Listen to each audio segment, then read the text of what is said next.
ചെറിയ ഒരു അശ്രദ്ധയുടെ ഭവിഷ്യത്ത്. ഇമാം അബ്ദുല്ലാഹിൽ യാഫിഈ റളിയല്ലാഹു അൻഹു പറഞ്ഞ ഒരു കഥയാണിത്.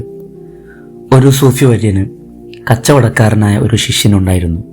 ഭക്തനും നല്ലവനുമായ ആ ശിഷ്യന് മരണം ആസന്നമായപ്പോൾ സൂഫി വര്യൻ കലിമ ചൊല്ലിക്കൊടുത്തു. ശിഷ്യൻ ചൊല്ലാൻ ശ്രമിച്ചെങ്കിലും സാധിച്ചില്ല. ആവർത്തിച്ചു ചൊല്ലിക്കൊടുത്തപ്പോൾ ശിഷ്യൻ പറഞ്ഞു, വയ്യ, കലിമ ചൊല്ലാൻ ഞാൻ ശ്രമിക്കുമ്പോൾ തുലാസിന്റെ സൂചി എൻ്റെ നാവിൽ തറച്ചു കയറുന്നു. സൂഫി വര്യൻ അത്ഭുതപരവശനായി. ശിഷ്യനോട് അദ്ദേഹം ചോദിച്ചു, താങ്കൾ കച്ചവടം നടത്തുമ്പോൾ തൂക്കത്തിൽ കൃത്രിമം കാണിച്ചിരുന്നു? ശിഷ്യൻ പറഞ്ഞു, ഇല്ല, ഞാൻ വളരെ കൃത്യമായിട്ടാണ് തൂക്കാറുള്ളത്.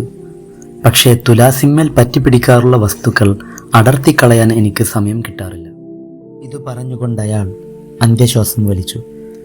സൂഫി വര്യൻ കണ്ണുനീർ പൊഴിച്ചുകൊണ്ട് തൻ്റെ മറ്റു ശിഷ്യന്മാരോട് പറഞ്ഞു, നോക്കൂ, യാതൊരു വഞ്ചനയും ചെയ്യാത്ത ഈ നല്ല മനുഷ്യൻ ചെറിയൊരു അശ്രദ്ധ കാണിച്ചതുമൂലം അനുഭവിക്കേണ്ടി വന്ന ഗതികേട്.